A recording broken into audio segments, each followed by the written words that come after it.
Hari Wilayah Persekutuan disambut pada tarikh berapa? 1 Februari. Betul, Abang Wani. 1-0.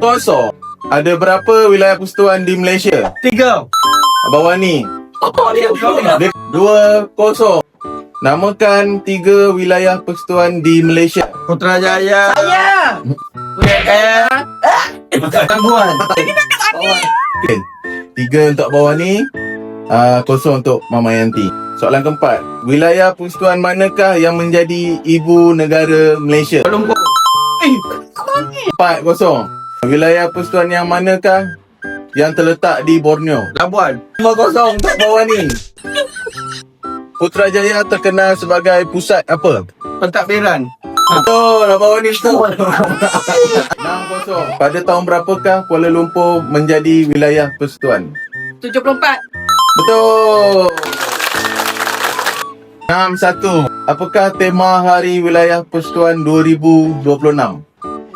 Tahun ni. Mandani. Salam. Wilayah persekutuan kita. Betul. Ah. Antara Kuala Lumpur, Putrajaya dan Labuan, yang manakah yang paling kecil dari segi keluasan? Bagi peluang. Labuan. Salah. Putrajaya. Nama Labuan berasal daripada perkataan apa? Salah. Pelabuhan. Apakah susunan wilayah persekutuan mengikut tahun penubuhan? Urutan. Labuan Putrajaya. Selamat menyambut Hari Wilayah Persekutuan.